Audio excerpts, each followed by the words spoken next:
find it very interesting. You think when you talk about the history of all of it and how it's kind of changed so much over the years, and how I feel like today, with COVID and all the other things that have happened in the world today that kind of connect us more than ever before in the history of humanity.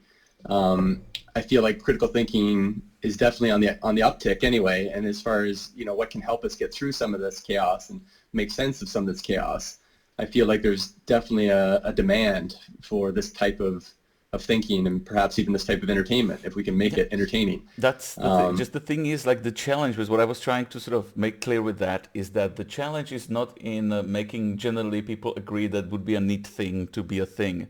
Right, The problem is in practical implementation of the program, right. so that it's like a self-sustaining business model, or in some ways it actually, like, people become really aware of it globally. Or it's like it really achieves some of these, like, markers of becoming a like a social phenomenon. Like at one point, computer games were nothing, like a niche thing, nobody cared, and then through specific steps, it became an industry and the biggest thing Yep. on planet Earth. But like it's like the idea that it would be nice to do it, like, is not the hard part. The hard part really is figuring the exact Yes. steps how to turn it into a functional system.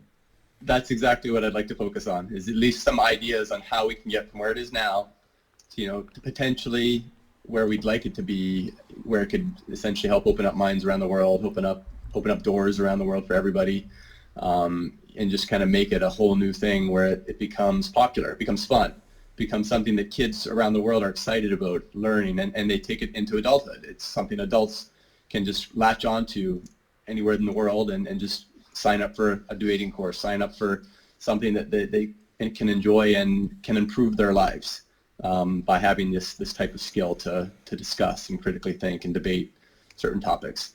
So that's definitely the goal. Whether or not it's feasible or realistic, hopefully we Well, can kind of come up with that's the thing. ideas on how to get there. Something is, like, some version of it is must be realistic. It's just that Yeah. so far, and but I have many specific ideas, and that's why I sort of became a little bit de-involved in the debating world, especially in the Mm. capacity of, like, I'm not very interested in debating competition element Right. of the whole thing, and it's related to why I think the things didn't work in the because, like, of course, many people in the debating NGOs would like to make it a thing that everybody knows about and that actually is a self-sustaining business, Mm. but it just never happened anywhere in the world.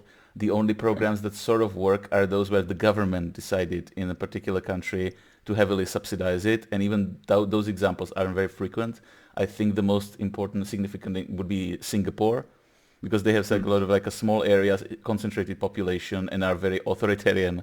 Even though it's, like, not the, like, totalitarian or fascist government, it's fairly authoritarian. So it wants to have a firm control over the education system, and so it could sort of make everyone get involved, or make the schools have to do it, Yeah. type thing. So they even hosted, I think, one of the last international World Schools Debating Championships, which is the main format for high schoolers. Like, even was in Singapore, and it was the only time that any country did it in a way that they even, like, essentially had, like, a television station covering the whole Mm. thing, like you would say, like the superstar show type programs. That's, like, the only Yeah. example of anybody ever doing it, and that's because Singapore in particular is, on a country level, has essentially decided that it's an important thing, and so they are willing to pour a lot of money into it, Mm. to sort of promote it, because they like having their debaters winning world competitions, and also it's generally a good idea to involve it in an educational system, because those skills are good skills. So Right. the essentially other aspect of it, that it only works in the English-speaking world, is, like, Mm. another aspect of it. It's like there are some debates in German, some debates in Spanish somewhere, like in Germany or German-speaking countries, it's called Jungen debattieren, something like young people debating. But those are way more limited programs than the international English-speaking programs. So most people from every country in the world, if they get involved in English. So that's even not something that there will be. I guess there will be even some debate in Russian, to, like, not be in the Eastern European part, like, to not be too unfair to them, to that part of the world. So they do have some, like, multiple state involving sort of Russian speaking ones. But the thing is, uh, it's it's so much, like, if it's a thing at all today, it's essentially only, like, English/American thing at all Right. in the world for the most part on any level that's actually like a good level at like some level of the competition, like actually very good speakers having very good debates.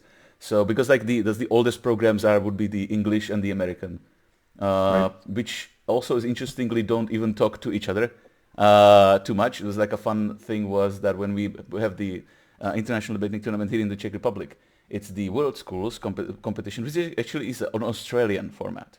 Because Australia is also pretty involved of all the countries Right. in debating. So but it's like British leaning, Commonwealth leaning program, Right. and Yeah. so Americans. It goes back to Parliament a little bit, right? Yeah, Like it's a, their A Parliament is British based on this parliamentary stuff.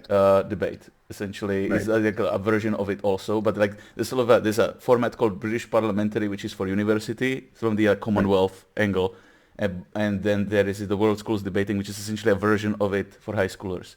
That's Yeah. started specifically. The world competition started in Australia, and the thing is, there are of course Americans would go to the World Championship, like the main one for the whole planet. But there's a whole bunch of world schools debating tournaments all over the world all the time, and Americans would not participate in them Mm. because this is completely isolated from their debating programs. So they didn't even think to. So we essentially got like a whole bunch of American teams to start regularly going to our tournament simply because we asked them, like invited them.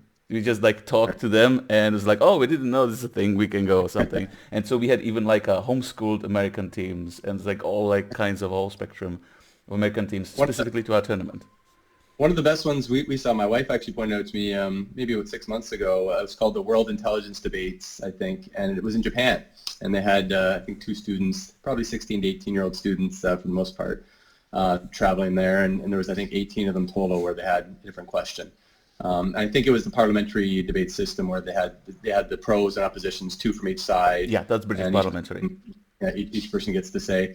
I really enjoyed that. I mean, that was part of what got me thinking, of trying to integrate some of it, but the things I didn't like for sure was how, they always try to make a point of reference, and it just seemed to me like it's totally unfair when you're making a point of reference, you're stealing from the other person's time in some cases, and it's up to them whether or not to allow to take the point. That just seemed to me to be totally arbitrary and kind of dumb There are with how different that was. models. There is this model, interruptive model, and then there's a cross-examination model, which is between speeches.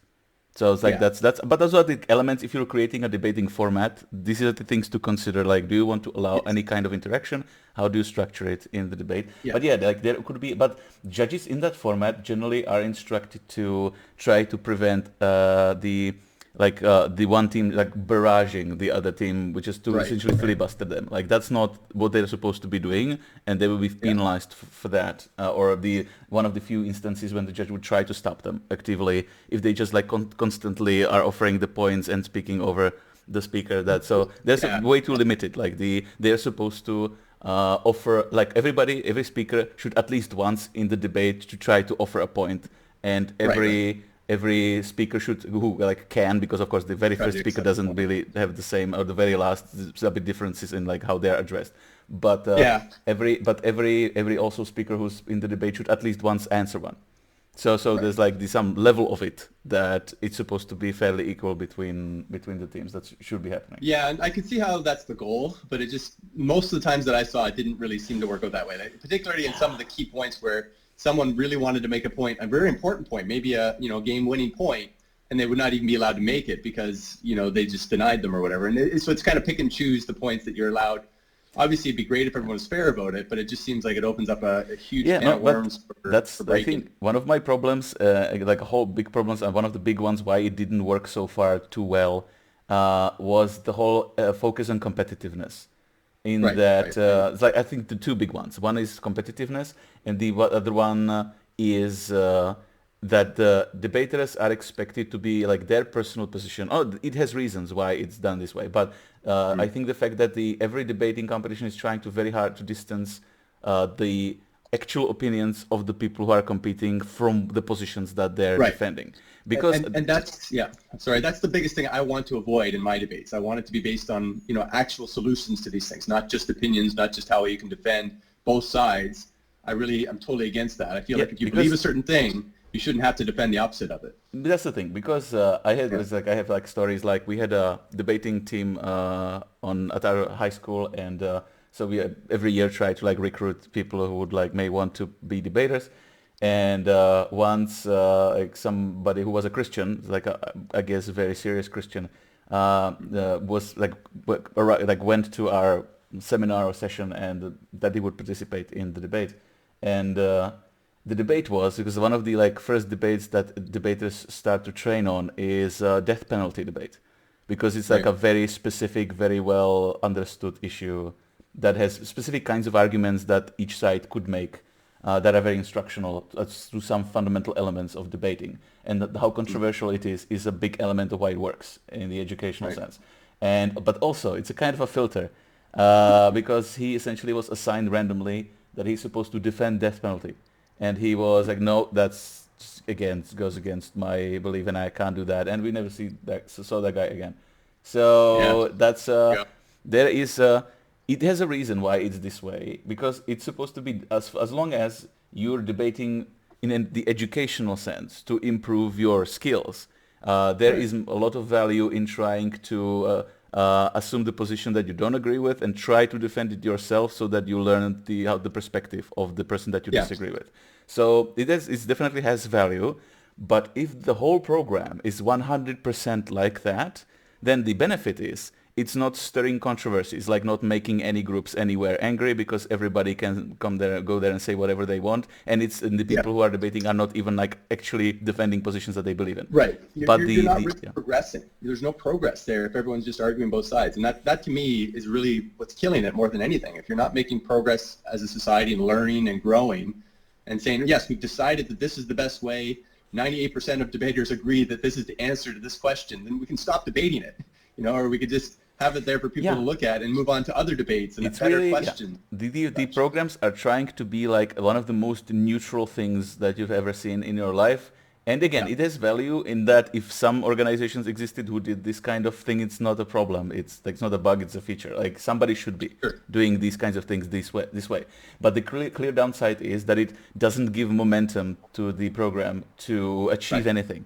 Because it's not it's not trying to. It's like really the like sort of sad effect of it is it's very good at maintaining the status quo, because it sort of teaches in that way, if you do 100% just that, it teaches relativism.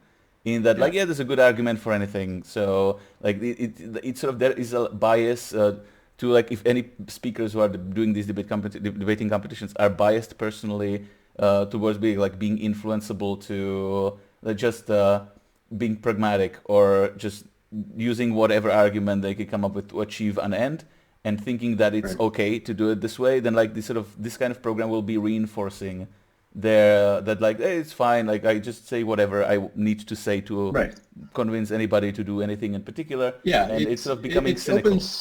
It opens up a huge door for finding reasons to enslave people, reasons to kill people, reasons to go to war, right? There's so many sides to every question.